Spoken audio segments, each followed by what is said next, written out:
आज हम बात करेंगे नाबूचा की। ये भारत के सबसे दिलचस्प, सबसे डायनामिक कॉन्स्टिट्यूएंसीज में से एक है। जानते हैं क्यों? क्योंकि यहां नदी की धारा तय करती है कि गांव कहां बसेगा और लोगों का वोट तय करता है कि भविष्य कौन बनाएगा।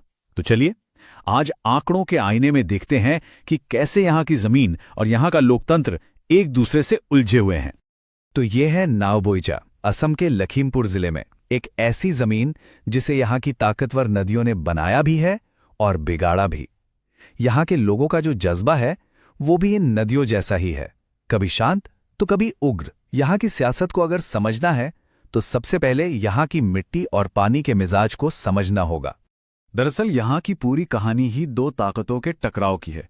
एक तरफ है कुदरत का कहर, जो हर साल बाढ़ और जमीन के कटाव की शक्ल में आता है और सब कुछ बहा ले जाता है। और दूसरी तरफ है लोगों की अपनी इच्छा शक्ति, जो हर चुनाव में अपनी आवाज को और बुलंद करती है। ये इन दोनों के बीच की एक कभी न खत्म होने वाली कश्मकश है। तो चलिए बिल्कुल जमीन से शुरू करते हैं। नावबोईचा का जनादेश असल में क्या है, ये समझने के लिए हमें पहले इसकी जमीन और इसके लोगों की जरूरतों को समझना पड़ेगा। क्योंकि हर एक वोट के पीछे एक कहानी होती है, एक उम्मीद होती है। नावबोईचा की कहानी सुबनसिरी और सिंगारा, इन दो नदियों के जिक्र के बिना बिल्कुल अधूरी है। ये नदियां एक तरफ तो खेतों को सींचकर जिंदगी देती हैं, लेकिन दूसरी तरफ हर साल विनाशकारी बाढ़ और कटाव से जिंदगियां छीन भी लेती हैं। और इसी वजह से हजारों परिवार हर साल बेघर हो जाते हैं और उनकी रोजी रोटी तबाह हो जाती है। अब जरा यहाँ के सामाजिक ताने बाने पर नजर डालते हैं। लगभग 53% हिंदू और 38% मुस्लिम आबादी है। साथ ही अनुसूचित जनजातियों और जातियों की भी एक अच्छी खासी तादाद है। ये जो विविधता है, यही यहाँ के राजनीतिक समीकरणों को बहुत बहुत ज्यादा पेचीदा बना देती है। किसी भी एक पार्टी के लिए अकेले दम पर जीतना लगभग नामुमकिन है। इसलिए गठबंधन बनाना और हर समुदाय का विश्वास जीतना, यही यहाँ की राजनीति का असली खेल है। तो आइए अब सीधे 2021 के चुनावी नतीजों पर चलते हैं। इन नंबर्स को जरा खोलकर देखते हैं कि आखिर जीत और हार की कहानी लिखी कैसे गई। 2021 में नावबोईचा में 2,27,000 से भी ज्यादा वोटर्स थे। ये सिर्फ एक आंकड़ा नहीं है, ये 2,27,000 उम्मीदें हैं, 2,27,000 मांगे हैं जो एक बेहतर कल का इंतजार कर रही हैं। और इन वोटर्स ने अपनी आवाज उठाई जोरदार तरीके से। 85% से ज्यादा का टर्नआउट। इतना ऊंचा मतदान प्रतिशत साफ साफ दिखाता है कि यहाँ के लोग कितने जागरूक और कितने प्रेरित हैं। वो चुपचाप नहीं बैठते, वो बदलाव चाहते हैं, वो अपनी समस्याओं का हल चाहते हैं और इसके लिए वो वोट का इस्तेमाल करना जानते हैं। और अब वो नंबर जो पूरी कहानी पलट देता है। 2021 में जीत का अंतर कितना था? महज 1.87%। सिर्फ 3613 वोटों का फर्क। आप सोचिए, ये एक टूटा हुआ जनादेश है। ये बताता है कि मुकाबला कितना ज्यादा कड़ा है। और इतनी मामूली सी बढ़त पर टिकी हुई कोई भी सरकार हमेशा अस्थिर ही रहती है। तो सवाल ये है कि 2021 में ऐसा हुआ क्या? देखिए, कांग्रेस सिर्फ 27% वोट लेकर जीत गई। क्यों? क्योंकि सामने का वोट बटा हुआ था। एक मजबूत निर्दलीय उम्मीदवार 25% से ज्यादा वोट ले गया और एजीपी, बीजेपी गठबंधन को मिले 18%। नतीजा क्या हुआ? 1/3 से भी कम वोट पाकर आपको सत्ता तो मिल गई, लेकिन एक मजबूत जनादेश नहीं मिला। नावबोईचा के लोगों ने तो अपनी बात कह दी 85% वोटिंग के साथ। और देखिए, लोकतंत्र में बोलना और सुनना, ये एक ही सिक्के के दो पहलू हैं। जब लोग इतनी शिद्दत से अपनी आवाज उठाते हैं तो सरकार की जिम्मेदारी बनती है कि वो ध्यान से सुने, क्योंकि हर नागरिक का सम्मान इसी लेन देन पर टिका है। 2021 के ये नतीजे कोई अचानक हुई बात नहीं है। नहीं, ये एक लंबे और उलझे हुए राजनीतिक पैटर्न का ही हिस्सा है, जिसे समझना भविष्य के लिए बहुत जरूरी है। नावबोईचा के जनादेश की कहानी ही लगातार बदलते रहने की कहानी है। कांग्रेस, असम गण परिषद, AIUDF, सत्ता का स्वाद यहां सबने चखा है। इससे एक बात तो बिल्कुल साफ है कि यहां के वोटर किसी एक पार्टी से बंधे हुए नहीं हैं। वो हमेशा बदलाव चाहते हैं। और यही राजनीतिक अस्थिरता या कहें वॉलेटिलिटी यहां की पहचान बन गई है। पिछले 2 चुनावों को अगर आप देखें तो तस्वीर और भी साफ हो जाती है। 2016 में AIUDF जीती, सिर्फ 1.2% के मार्जिन से। 2021 में कांग्रेस जीती 1.87% के मार्जिन से।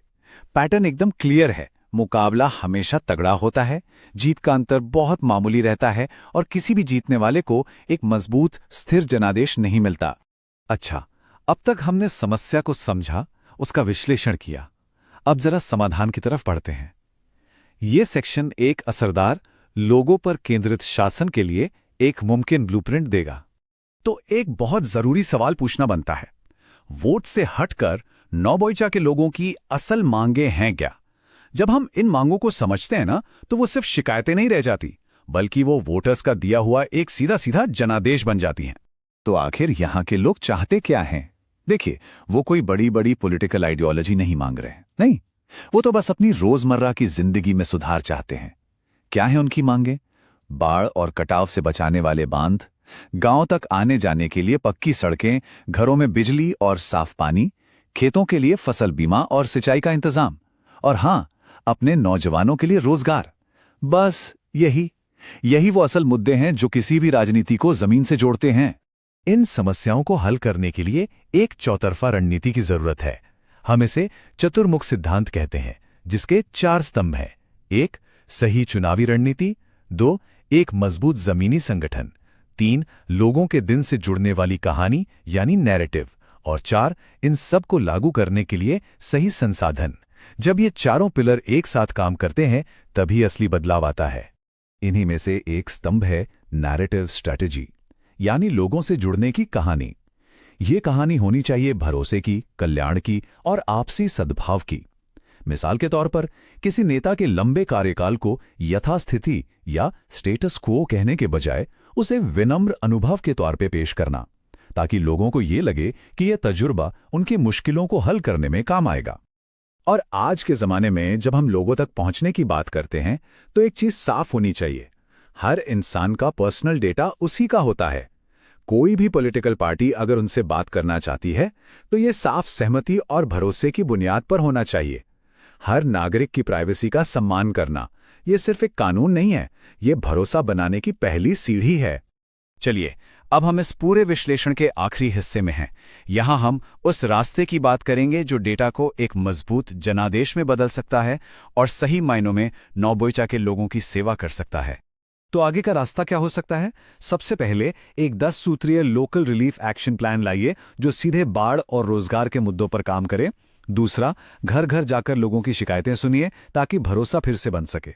अपने बूथ लेवल के संगठन को फिर से जिंदा कीजिए। और सबसे जरूरी बात, सिर्फ वादों की नहीं, बल्कि अपने अनुभव और काम करके दिखाने की कहानी पर फोकस कीजिए। और आखिर में हम आपको एक सवाल के साथ छोड़े जाते हैं, क्या सटीक डेटा और हमदर्दी से भरा शासन आखिरकार वो सब दे सकता है जिसकी मांग नयोबोईचा के लोग इतने लंबे समय से कर रहे हैं?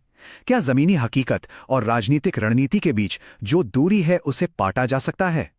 यदि आप एक जन केंद्रित नेता बनना चाहते हैं और अपने निर्वाचन क्षेत्र का उत्थान करना चाहते हैं, तो blueprintstrategies.ai से mgr@blueprintstrategies.ai पर संपर्क करें या 08042041602 पर कॉल करें। राजनीति से परे उद्देश्य।